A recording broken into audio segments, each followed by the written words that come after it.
everybody, Punisher88 here, coming at you once again with another weekend review. And as promised, this weekend I'm reviewing This Damn Band issue number 1.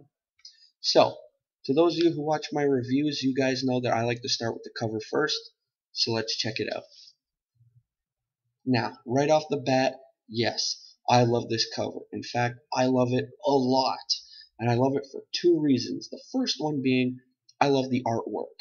And I love how the artist used 3 simple colors. That's it. Orange, green, and a background of pink. Now, to some people, if you were to describe those 3 colors used together, they'd probably think you're weird, or it's weird.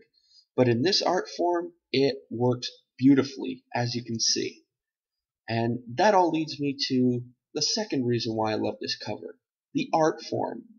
I am a huge fan of the rock posters from the late 60s, early 70s, during the whole psychedelic movement. I think they're amazing. And if you're to Google psychedelic rock posters, you're going to see the majority of them are all done in this art style. And I mean, the who's who out there had posters like this done for them. Everyone from Jimi Hendrix to Janis Joplin to the Doors to the Grateful Dead, everyone had one. And yeah, again, I just think they're amazing. And if any of you out there are interested in checking out, artwork like this, then there's 2 artists I suggest you Google. One of them is Wes Wilson, and the other is Bill Graham. Now, to those of you out there who are familiar with this kind of artwork, probably out of those 2, you guys are more familiar with Bill Graham. But still, I urge you guys to go check out those artists, and trust me, you're going to be blown away by some of the stuff they did. So, yeah, from the cover alone, this book, yeah, it's already batting 1,000 for sure. But that's just the cover. Now it's time to get down to what I like to call the nitty-gritty. But before we do, I just want to take the time to mention to any new viewers out there or new subscribers to my channel that if at any time during this review or any of my past reviews you notice that I look up and down at the camera quite a bit, or it sounds like I'm reading to you guys, the reason for that is I keep my notes in front of me. Why? Well, there's a couple reasons. The first one being, with the notes, I find the review flows a lot smoother. The second reason is, with the notes, let's say I'm reading a part of the review and I get stuck. I can backtrack and keep going. Without the notes, if I get stuck, you guys at home are stuck watching me stare off into space until I think of something to say. Not cool. And the third reason, well, basically, memorizing text was never one of my strong suits, so therefore, the notes are a help aid. So if you guys are cool with that, awesome. We'll get through this review and we'll be on our merry way. Sound cool? Alright, so let's get started. So, as long as rock and roll has been around, there's always been accusations of it being a tool of the devil. Stories about Robert Johnson selling his soul at the crossroads to be a famous guitar player furthered this myth. Now, with this myth, Satan himself has become almost as integral as the musicians playing the music. While some musicians dismissed this notion, others embraced this kind of perceived darkness to get more attention on themselves. This damn band is more about worshiping Satan for their own personal gain. Paul Cornell wastes very little time making this point. The band Mother Father, cheeky isn't it, is in the midst of a world tour, with this being the 28th stop on the tour, and it happens to be at the legendary Budokan in 1972. Also at this show is a recording session for the documentary about the band. Cornell plays up the This Is Spinal Tap references during this section. Each member is being interviewed, and playing their part for the cameras, well as a glimpse of the rock star life that has been told for so many years. To further play up the rock and roll life of this is the art by Tony Parker. Parker has really done his homework here. And as you look at each member of the band, they're clearly homages to rock's greatest musicians. I can't talk properly, sorry. On stage, each panel gives you the feeling of being live at the show. The different perspectives also gives to the documentary nature of the story. There are, tight close-ups, shots from the crowd, and angles at hip level, not unlike how you would see in a film. This level of detail really propels the behind-the-scenes peek of what it's like to be in a huge band. Now, Cornell doesn't limit the characters to just the band. The wives and girlfriends also get an interlude here as well. Now, while it's not 100% clear as to what they do aside from the obvious groupie behavior, the ladies set the main plot into gear. What is clear about this is they do have a vested interest in how the band and Satan interact. The same could be said for the band's manager, Mr. Browley, a fun play on beloved rock Satanist Aleister Crowley. He's your typical Hollywood-type manager on TV nowadays. He yells a lot and is basically a jerk to anyone who isn't making him money. It's a cliche for sure, but he's actually fun to look at.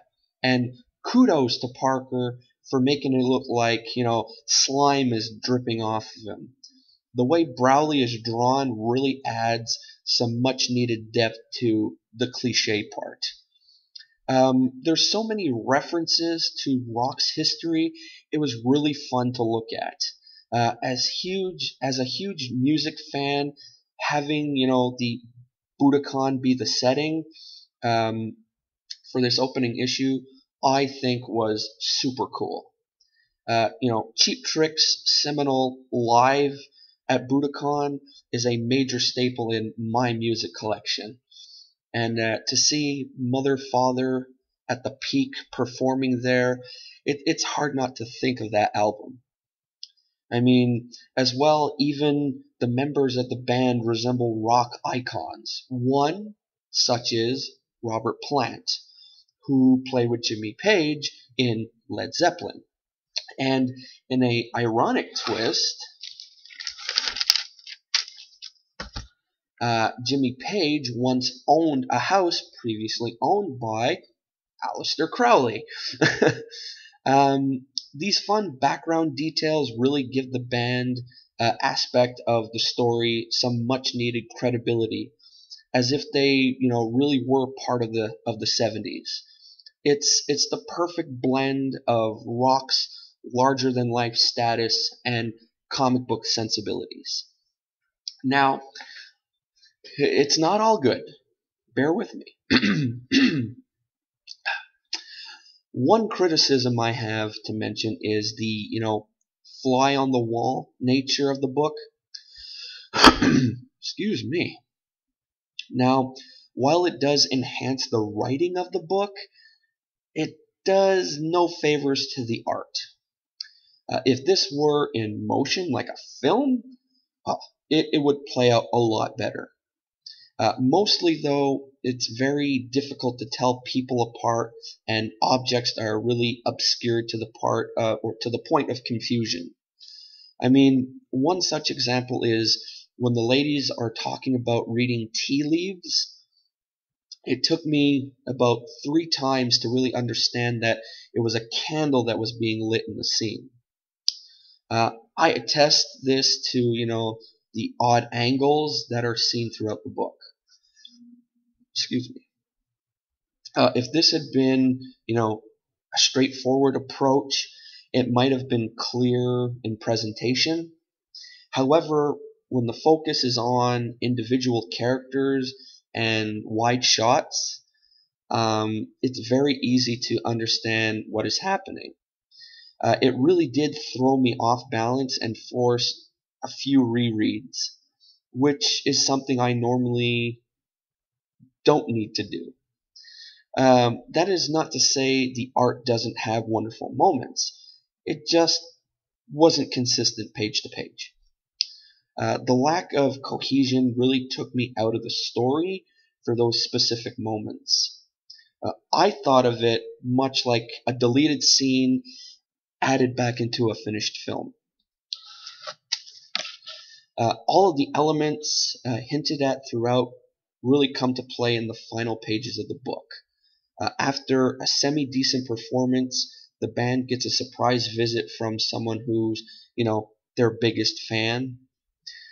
I would have liked a little more once this character arrived, but I think it'll be in the next issue. I'm okay with that development though, and I think it'll be interesting to see how the documentary style will play against this arrival. My enjoyment of this one came from the references to Rock's past, and of course, Spinal Tap. How can you not like Spinal Tap? But the art not lining up with the story was a little bit of a turnoff. Now, from an art perspective, I hope Parker is a little more concise on how he displays each scene to avoid any potential confusion. However, there is certainly enough intrigue to bring me back for issue number 2. So, if I had to give this book a grade, I'd give it a 6.7, just because the interior artwork problems are an unfortunate distraction for a solid story about rock and roll. So there you go, folks. There's your review for the weekend. I hope you enjoy it. If you did, give her a thumbs up. If not, give her a thumbs down. If I do get a thumbs down, it just means I gotta work harder on pleasing you guys. Also, if you dig reviews like this one, take a look around my channel. I got plenty of them. Also, if you're into unboxings, I do a new one every 2 months since I'm a member of the Marvel Collector Corps. And if you're into backstories on lame comic book characters, I do those every Wednesday. Also, if you're curious what kind of reviews I do, on Thursdays I do a review of a current book, and on Saturdays it's one of either a back issue, a hot topic book, or something that just really catches my eye. Also, while looking around, make sure to comment on any video. I love reading viewer comments. And of course, like or dislike anything. Yes, I did say dislike, because let's face it, no one's perfect. And then, when all is said and done before leaving, make sure to click that subscribe button. Alrighty? So, I hope you guys have a great weekend. I know I will. I'm planning to watch SummerSlam this Sunday. And to the wrestling fans out there, you probably already know that Stephen Amell, Green Arrow, is going to be in a match. So I really look forward to watching that. And yeah, that's about it. I don't have a What's What with Punisher 88 for this weekend, but don't worry. I do have notes and everything written out for it, just not here. They're at home, so I might either record it later today, but if not, definitely it will be up at the beginning of next week. Alrighty? So, till then, this is Punisher 88, signing off. See ya!